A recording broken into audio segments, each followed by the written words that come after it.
Real Madrid ഒരു goal അടിക്കുന്നതിന് പ്രശ്നമില്ല, 2 goal അടിച്ചാലും പ്രശ്നമില്ല.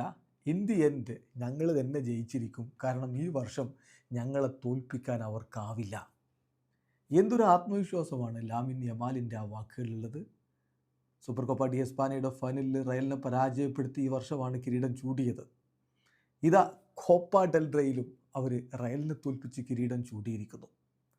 റയൽ മാഡ്രിഡ് വമ്പൻ താരങ്ങളെ വെച്ച് കളിക്കുമ്പോൾ 17കാരനെയും 18കാരനെയും 19കാരനെയും ഒക്കെ വെച്ചുകൊണ്ടാണ് ഹാൻസി ഫ്ലിക്കിൻ്റെ ഈ മായാജാലം.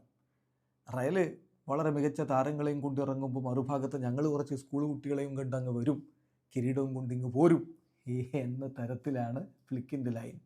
വെറുതെ പറയുന്നല്ലെന്നേ. ഇന്നലെ നോക്കുക, റയൽ മാഡ്രിഡിൻ്റെ കൗണ്ടർ അറ്റാക്ക് തടയുന്നു 18കാരനായിട്ടുള്ള കുബാർസി. അവൻ ആ പന്തെടുത്ത് 22കാരൻ പെഡ്രിക്ക് കൊടുക്കുന്നു. പെഡ്രി അത് 17കാരൻ യമാലിന് കൊടുക്കുന്നു. യമാൽ ആ ബോൾ പിന്നീട് അസിസ്റ്റായിട്ട് കൊടുക്കുന്നു പെഡ്രിക്ക് തന്നെ. ഒരു കിടിലൻ ഗോള് അവൻ നേടുകയും ചെയ്യുന്നു. ഇങ്ങനെ യുവതാരങ്ങളെ വെച്ച് വിസ്മയിപ്പിക്കുന്ന FC ബാഴ്സലോണ ഏത് ടീമിനെയും പരാജയപ്പെടുത്താൻ കെൽപ്പുള്ള ഒരു പറ്റം ചെറുപ്പക്കാരുടെ കൂട്ടമായിട്ട് അവർ മാറിയിരിക്കുന്നു. അവിടെയാണ് ഫ്ലിക്ക് ഉണ്ടാക്കിയിട്ടുള്ള മാറ്റം. ഈ സീസണിൽ അവരെല്ലാം നേടിയാലും അത്ഭുതപ്പെടേണ്ടതില്ല.